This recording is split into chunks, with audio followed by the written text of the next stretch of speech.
Alright guys, so we are talking about what? Hemoglobin. And we have already learned that there are 574 amino acids in each molecule of the hemoglobin. There are a total of the 4 polypeptide chains. Out of these 4 polypeptide chains, 2 are alpha chains and 2 are beta chains.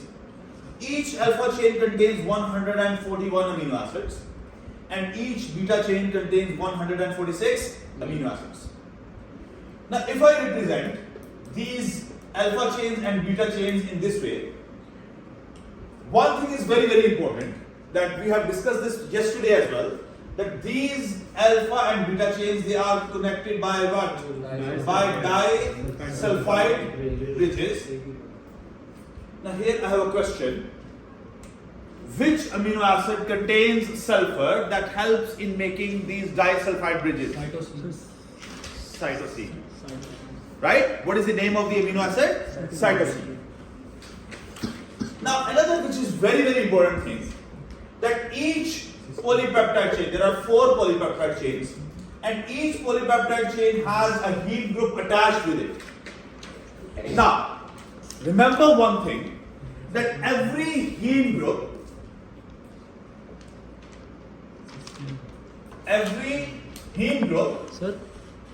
Sir, it is cysteine or cytosine?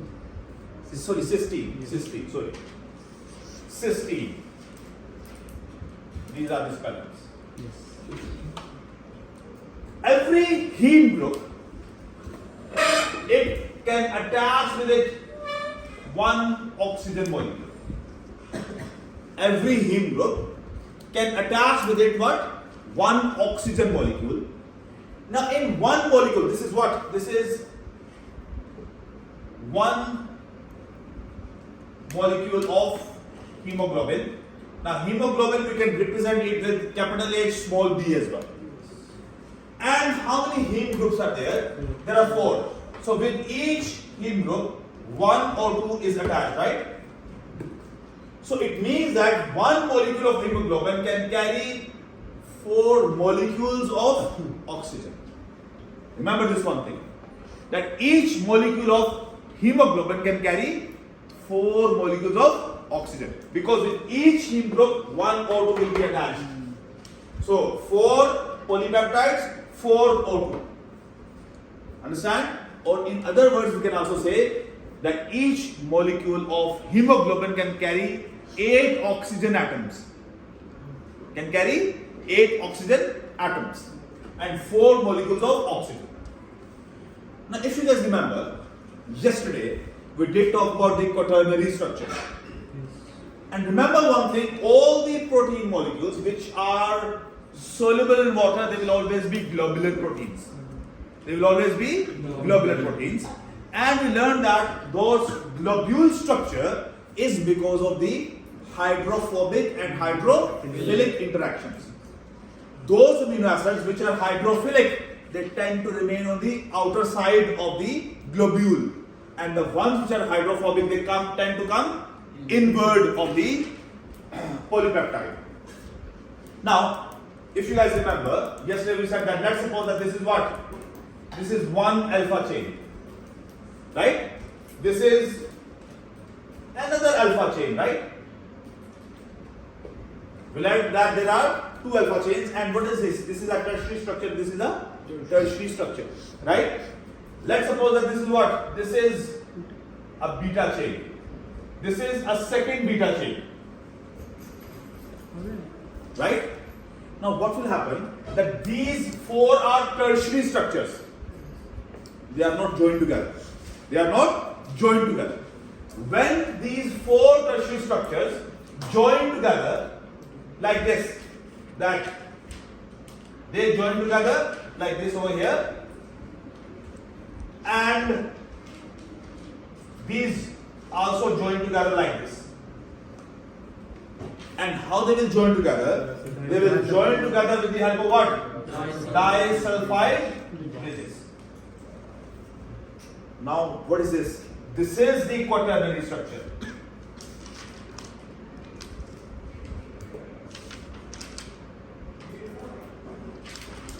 Right? And this is what? This is a globular protein. This is a globular protein. Now, this is the general structure of the hemoglobin.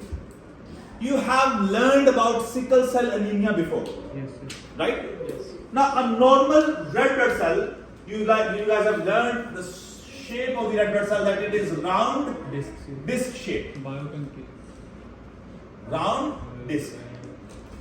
And excellent, you said that biconcave. Now let me tell you what is concave meaning. It will help you in physics as well. There are two types of lenses. You may have learned before and you will learn in the physics. One is this and one is this. This is called concave. And this one is called convex. Now how to remember which one is which? This is inward, cave, going inward, right? I told you last year, I think so as well. Yes. So this one is concave, bended inward. So this disc is bent. Now if I make its two-dimensional structure, I can show it like this. It's bent from the top as well, it's bent from the bottom as well. It's a, if I draw a cross-sectional diagram and drawing of this, right? So it is like this. Now, this is a normal red blood cell. But there is a condition which is called sickle cell anemia. You guys have only learned the name before, and you have learned that during sickle cell anemia, this shape of the cell changes into this shape.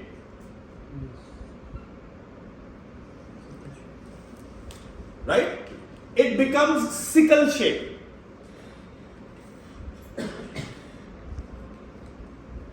Now, question is, what is the meaning of sickle? Sickle means crescent. Sickle means crescent, right? Now, the crescent is a new moon, which is of this shape, right? So the red blood cells, they become crescent shape, right? Now, when the sickle cells, they become crescent shape, it becomes difficult for them in two reasons. One, they are unable to carry proper amount of oxygen.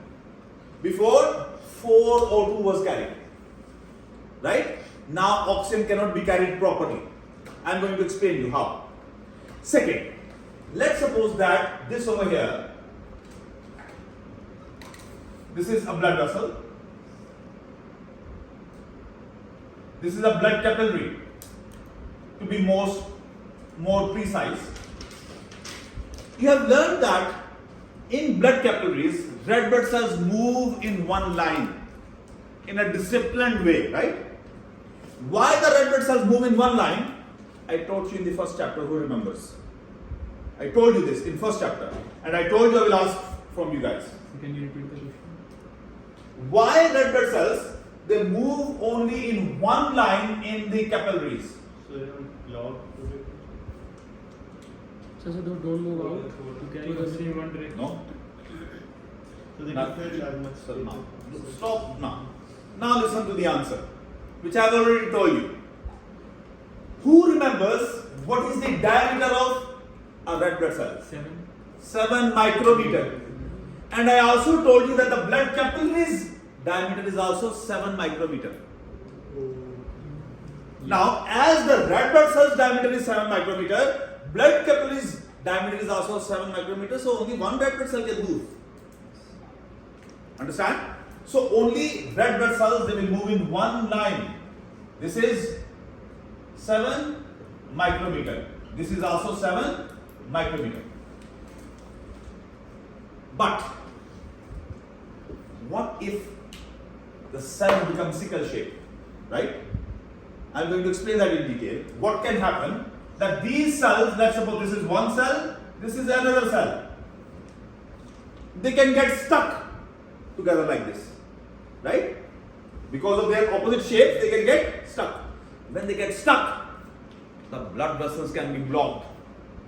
When the blood vessels, they will be blocked, then what will happen? Supply of the oxygen to the muscles and tissues will be reduced. And when there is less oxygen to the muscles and tissues, what happens? Yes, muscle fatigue, lactic acid production, anaerobic respiration will start. So there will be severe pain in the muscles and in the body, right? And if this attack continues for a longer period of time, it can lead to death as well, right? Now let's discuss what is the reason behind these sickle-shaped red blood cells. The reason behind is mutation. Now, inshallah, we are going to talk about mutation in chapter 6 or 7, something. Now, mutations are of different types. We will learn the types of mutation at that time. Right now, I'm just going to give you an idea. Who will tell me the definition of mutation? Simple definition. Change in the DNA. Change in DNA. Next question. What is DNA made up of? Who remembers? What is DNA made up of? You see, proteins, their basic unit is amino acids, right?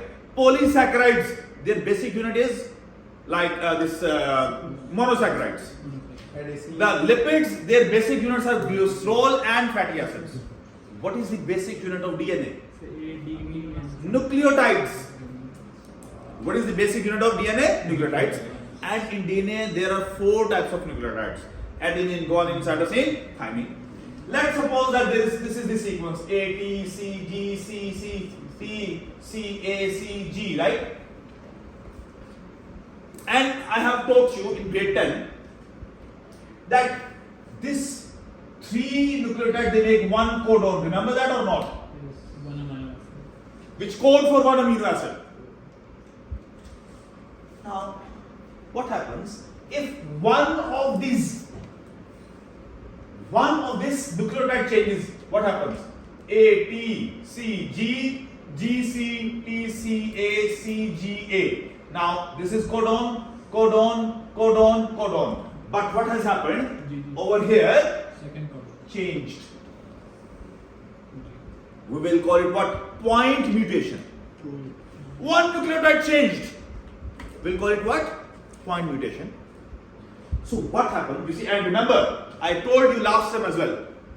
All the proteins, they are made up of what? Made from the genes. They're made from the genes by transcription and then translation. A person who has sickle cell anemia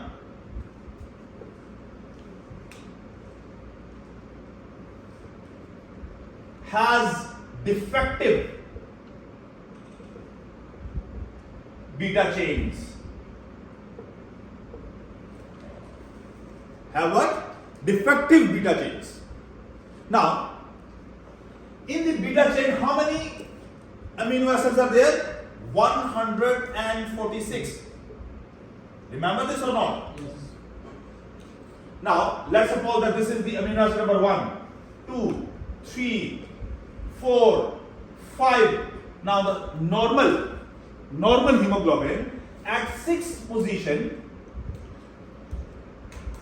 amino acid glutamate is present. This is what? This is the 6th position. This is what? This is normal hemoglobin.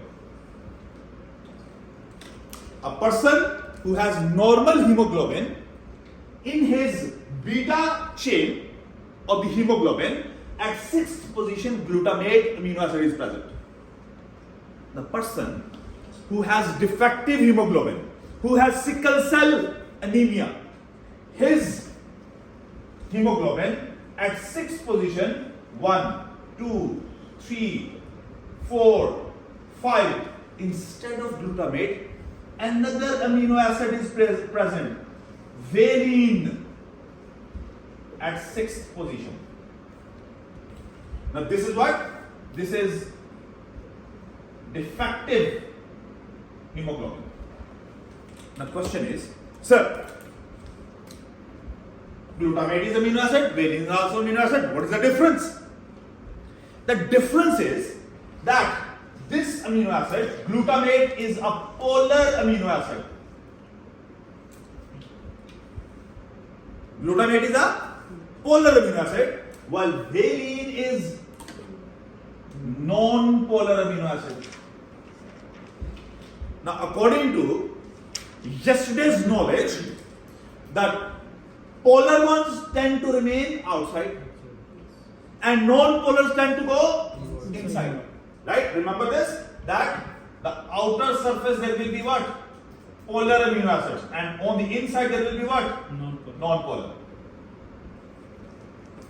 Now because of this you see replacement of polar amino acid into a non-polar amino acid, will the tertiary structure remain same? No. Because of this non-polar amino acid, the tertiary structure will be disrupted. It will not be a proper globule. It will not be a proper globule. Now, what can happen? That it is bent like this. At sixth position, it is the variant is moving where? Inwards. Going away. Hydrophobic interaction, right? So because of this, will that the hemoglobin will be a perfect globule? No. Right? So because of that, less capacity of oxygen carrying will be there. Understand? So any person who will have this defective hemoglobin will not be able to carry oxygen properly in his blood. Understand? And that condition will be called sickle cell anemia. Now, why is it called sickle cell anemia? Now, let me tell you one thing. The cells, when the oxygen concentration is high, at that time they will remain of normal shape.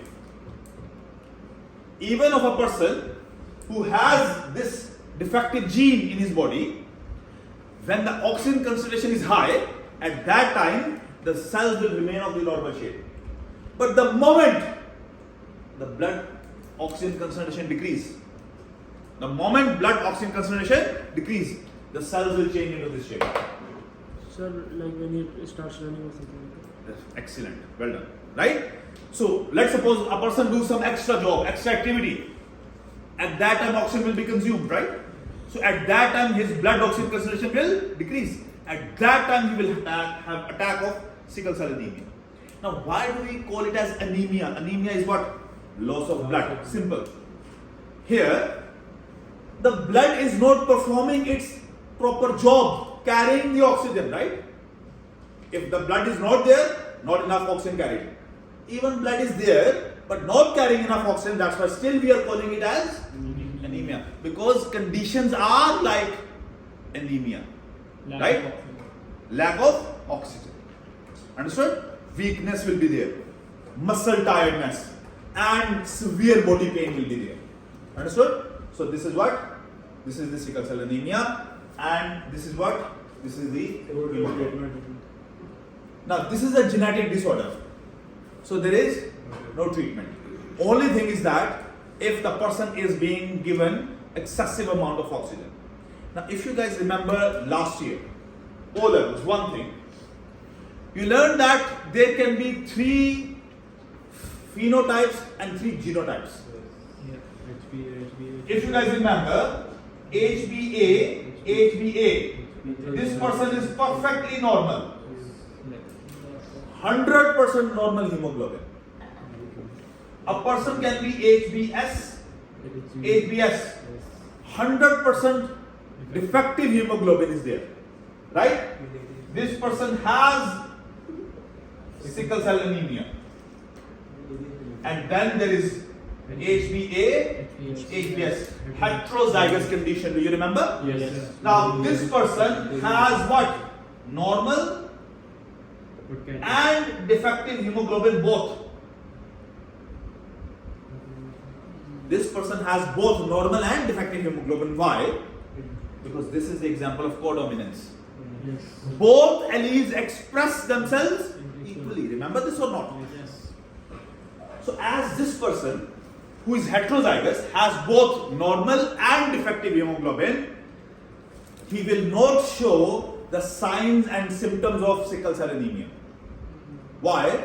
Because still there is some normal hemoglobin is there which is carrying oxygen, right? So this person will not show any signs or symptoms. Rather, this person is at an advantage. What is the advantage? Malaria. Right? Doesn't get malaria. Understood? This person also doesn't get malaria, but this person dies very quickly. Right? Because of shortage of oxygen. And this person does get the malaria.